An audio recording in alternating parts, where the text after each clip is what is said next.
NoDQ Galaxy, we are live with a recap of Monday Night Raw for Monday, October 2nd, 2023.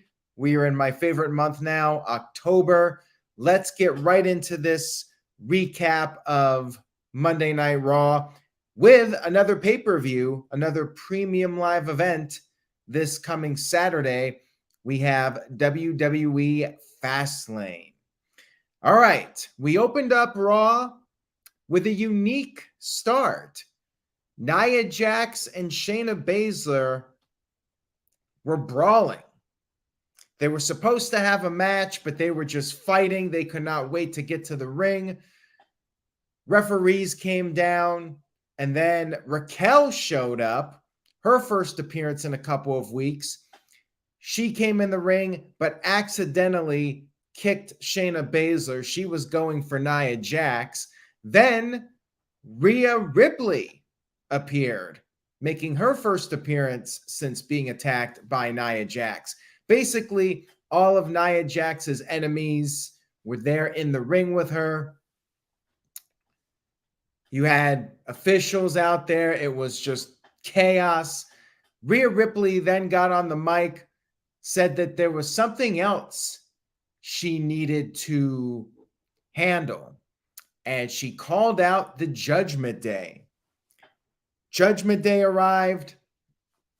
We had our first commercial break, and when we came back, Rhea Ripley noted that Judgment Day has no leader, but they all have responsibilities, and she was disappointed with Damian Priest because Balor's injured. Priest was not medically cleared to wrestle Jey Uso on Raw.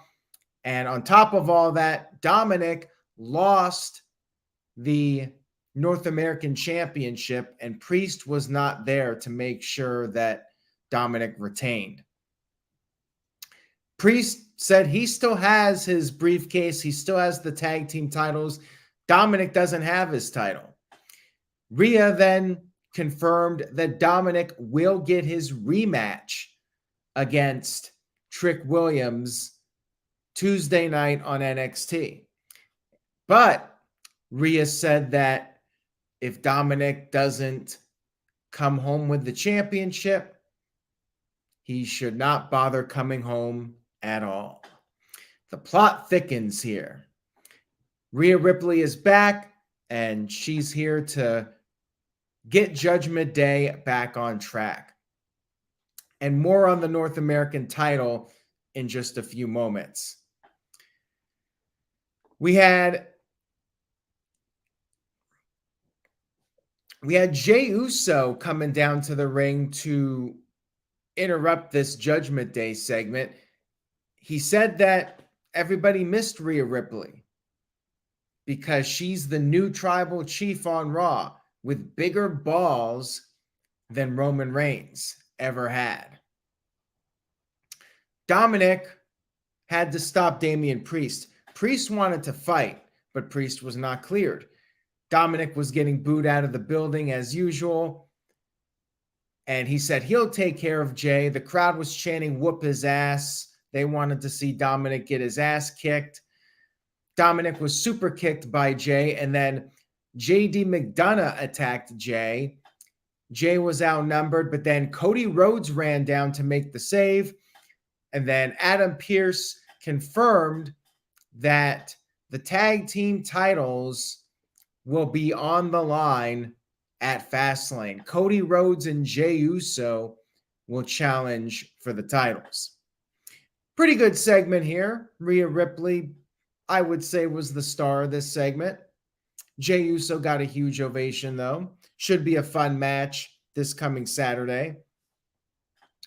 We had the same clips of Jade Cargill that were shown on Friday's SmackDown. And then we had the Alpha Academy versus Imperium. Decent match here. Otis got in some offense, came in after Imperium worked over Gable for a while. Otis did some of his power moves, power slam, the caterpillar, a crowd favorite. He went for an avalanche fall away slam out of the corner, but Vinci grabbed the foot of Otis from the outside, and Kaiser fell onto Otis. And then Kaiser hit an enziguri and picked up the 1-2-3 victory. Sucks to be Otis. Like, the guy is way over as a babyface, but unfortunately, Imperium, they got the best of Alpha Academy, and more on them here in just a few moments. TJS says, why are they making such a big deal out of Jade Cargill? Because that's what WWE does. They take people and they make them superstars. It's called marketing, TJS. That's how they became $1 billion company. They're pretty good at marketing. Moving on here, we had footage shown of the Becky Lynch versus Tiffany Stratton match at NXT No Mercy. They showed the photo of Becky's arm being sliced open, which is quite the gruesome photo. They did have a little bit of a warning, like a 3-second warning. You barely had time to look away. And then it was confirmed that the Tegan Knox versus Becky Lynch match for the title is being postponed to next week because of Becky's injury. Chelsea Green confronted Tegan Knox backstage and insulted her, made fun of her. So Tegan proposed a match since her schedule was clear. Adam Pearce made the match, and Chelsea was not too happy about this. We had Bronson Reed versus Cedric Alexander. Cedric survived the cuts from the other week, but basically enhancement talent at this point. He did get in more offense than I was expecting. I was almost thinking this was going to be a total squash, but Cedric did get in some moves. He did his dive over the top to the outside. He actually got a 2 count on Reed, but then Reed quickly gained the upper hand and then finished off Cedric the Entertainer with the Tsunami. Not much to say about it, just a showcase match for Mr. Reed. Backstage, Adam Pearce was talking to Drew McIntyre. McIntyre was scheduled for a Miz TV segment, but McIntyre said he's not doing it, and he warned that Miz better not interrupt his segment. We had a contract signing, Gunther versus Tommaso Ciampa for a future Intercontinental Championship match. Gunther was in a suit. Ciampa spoke from the heart, talked about not getting the opportunities that Gunther has gotten. He's going to have his family at ringside for next week. He was saying the match would be next week, and he's going to fight like the 5-year-old kid that he was, wanting to become Intercontinental Champion. He signed the contract. Gunther was mocking how Ciampa dressed and said that this was the closest Ciampa was going to get to the title. And Ciampa responded by saying, if Gunther was so confident, why wait a week? Ciampa proposed they do the match right there, San Jose, California, for Monday Night Raw, and Gunther accepted. He signed the contract, and I guess you don't need the date on the contract. You can just sign it, and Adam Pearce can say, we're doing it tonight. Gunther slapped Ciampa, and Ciampa fought back, and he got the Sicilian stretch on Gunther, got the upper hand here, and this was set up for the main event of Monday Night Raw. And Matthew, I cannot remember the last time that they had a contract signing leading to a match on the same night. Doesn't get a letter grade down because they did not advertise the match before this, and they did something a little bit different, I guess. I guess some people would have been mad if they were expecting the contract signing for next week. But, I mean, nothing was confirmed until this contract signing. So I thought they were going to do it at Fastlane. We had Xavier Woods versus Ivar. Pretty good match here with these guys. Kofi Kingston was on commentary. Xavier tried to pick up Ivar, but was unsuccessful. So he used his speed and quickness.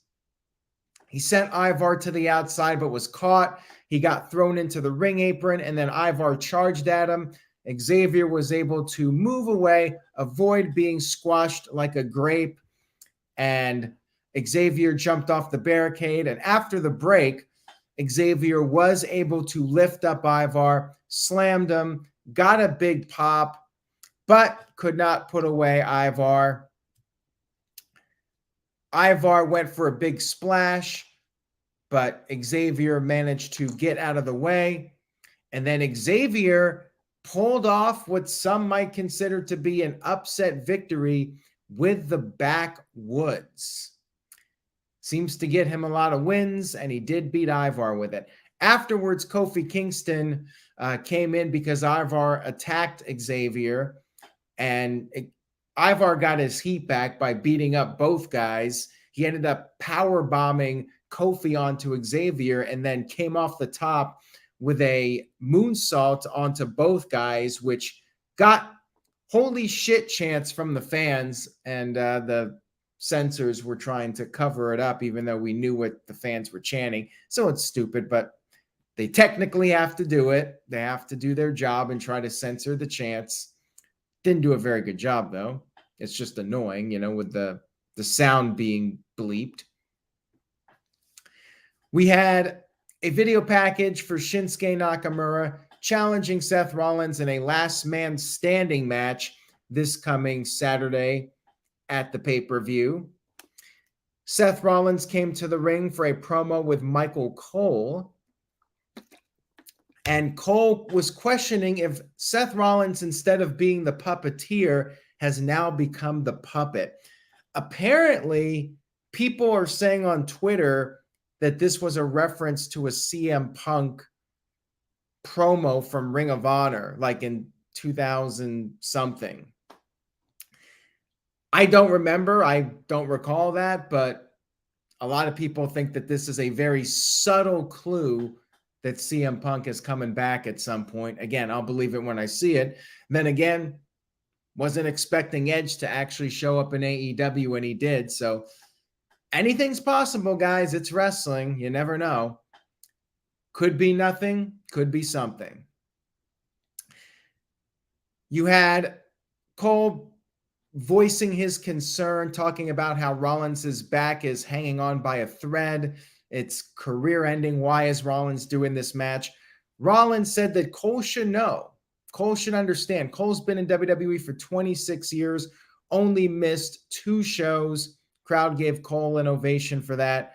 And Rollins said that, like Cole, he's addicted to it. He loves it, and wrestling has given him everything. And he is going to fulfill his responsibilities, and he will leave it all in the ring at Fastlane. At this point, Shinsuke Nakamura interrupted on the big screen. Now, here's where I had an issue with this segment. You got the subtitles, so it's clearly a pre-taped video, like with the subtitles. They're not going to have the live subtitles on there. So Rollins is there just staring at this, knowing it's not live. At least he should know. And sure enough, Nakamura used it as a setup. He attacked Rollins from behind. So Rollins, in my opinion, is a stupid babyface because he should have known with the subtitles that that's a pre-taped promo and it could be a setup. So Nakamura beats the crap out of Rollins, and then he has the pre-taped promo play with him doing a 10 count. So Nakamura on the screen is doing a 10 count, but Rollins gets up at 7, so the video stops on the screen. It's just so ridiculous. Like, I have to not convince myself that Nakamura and the production guy are in cahoots and the production guy is working with Nakamura, because The whole thing is just so absurd here. Anyways, Rollins got up. He beat the 10 count. So Nakamura hit him with a chair, and then Rollins beat the 10 count again, like at 9. And then finally, Nakamura slammed Rollins back first on the chair, delivered a Kinshasa, and then Nakamura live in the ring, instead of having the video do it, he counted the 10. So yeah, I mean, the angle in theory is good, but the whole thing with the video screen I thought was too over the top. Kind of took away the drama for me a little bit. Could not suspend disbelief. And Nakamura's not winning. I mean, they made Nakamura look super strong here, which pretty much means he's doing the JOB on Saturday. Seth Rollins is in a lot of trouble. I don't know if he can get past this one. He might be done for.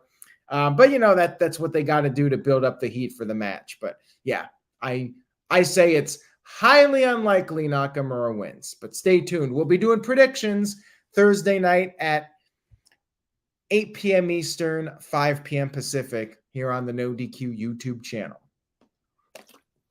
And then backstage, Becky Lynch, the NXT Women's Champion, met with Tegan Nox, said that Tegan would want the best version of Becky anyways, and Tegan better be ready for a fight next week.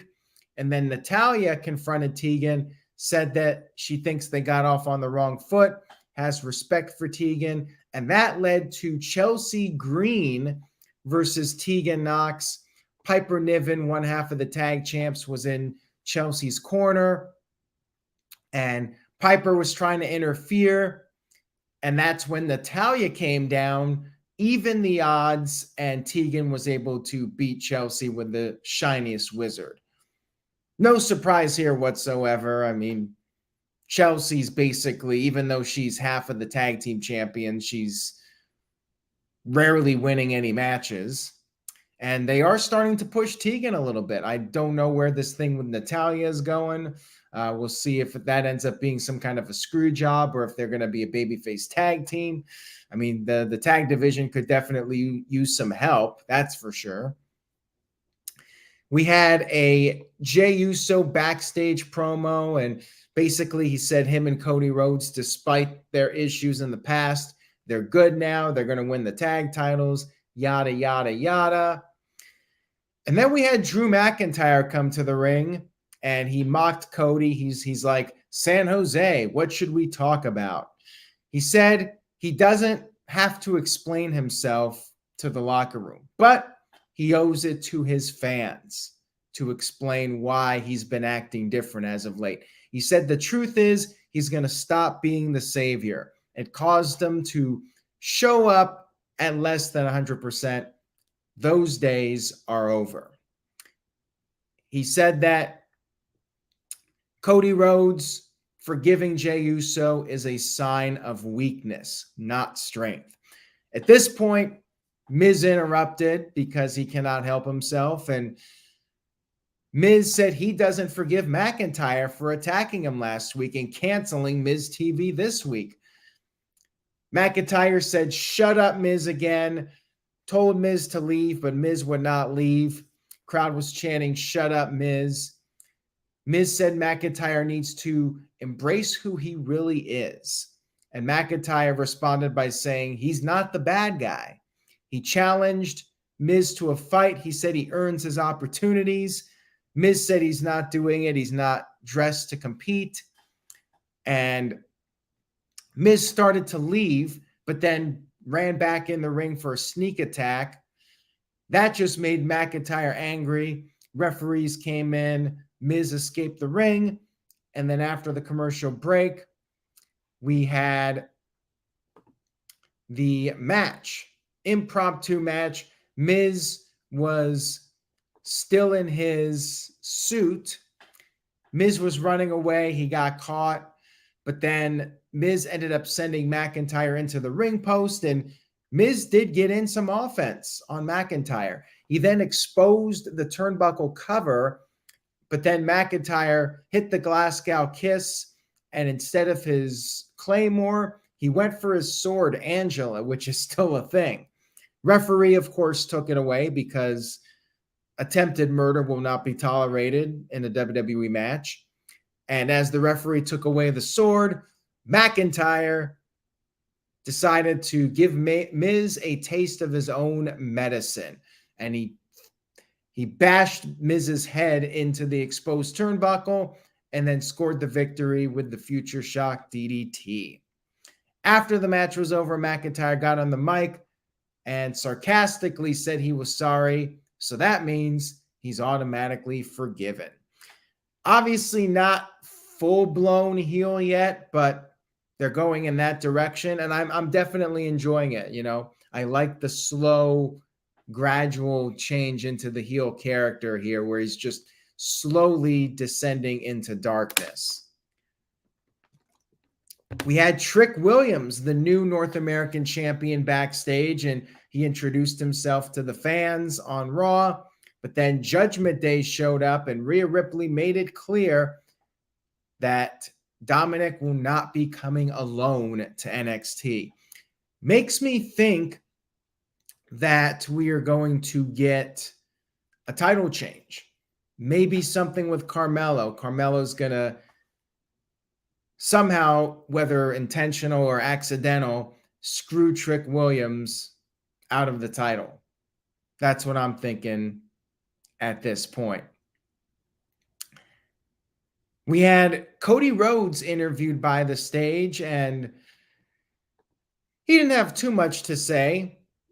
Just basically because Judgment Day are going to SmackDown, him and Jay are going as well, which doesn't really make sense to me because there's a brand split. And why would Jay want to go back on SmackDown? I thought he left SmackDown to be away from Jimmy, and now he's purposely going on the same show as Jimmy. Like, I get if he wins the tag titles, he would be obligated, but why? Why is he going to SmackDown? Because Judgment Day is going there. Judgment Day is already on Raw. So it was kind of goofy, in my opinion. Like, I'm like, whatever. And then Gable backstage tried to motivate Otis, said that he hasn't peaked yet. Gable is still looking to win that IC title. And then we had our main event, which was for the IC title, Gunther versus Tommaso Ciampa. And Ciampa shoved Gunther during the introductions. Ciampa was struggling, and he could not get the upper hand. He did drive Gunther into the ring post, but then after the commercial break, Gunther was able to regroup, gained control. Something really odd happened here. I'm not sure what triggered it, but fans started holding up their cell phones with the light on, basically doing the fireflies. I'm not sure if they were doing this out of boredom or if they were paying tribute to Bray Wyatt, but what would trigger that? Like, why did they just start randomly doing it? It was very bizarre, just totally random in the middle of this match, which Gunther was largely dominating. He was chopping Ciampa, but then on the outside of the ring, he went for a chop, but missed and hit the announce table, and Ciampa was able to exploit that. Walter had the bad hand, and Ciampa hit the Willow's Bell. Gunther kicked out, tried to get him in the fairy tale ending, but could not do it. Instead, he hit a running knee. Gunther once again kicked out. Then Ciampa was able to apply the Sicilian stretch. Gunther got to the rope.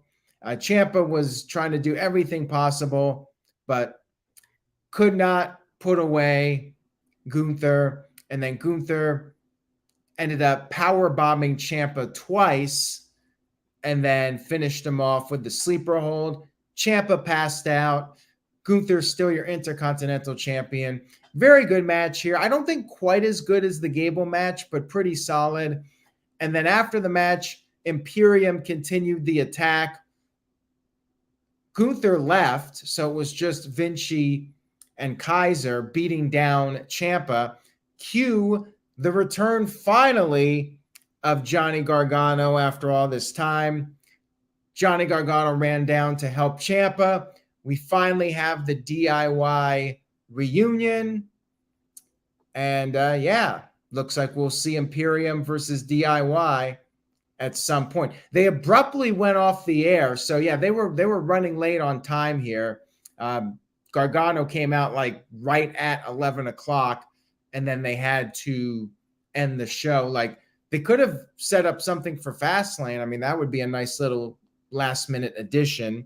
I still only think they have like 5 minutes left or 5 matches for Fastlane.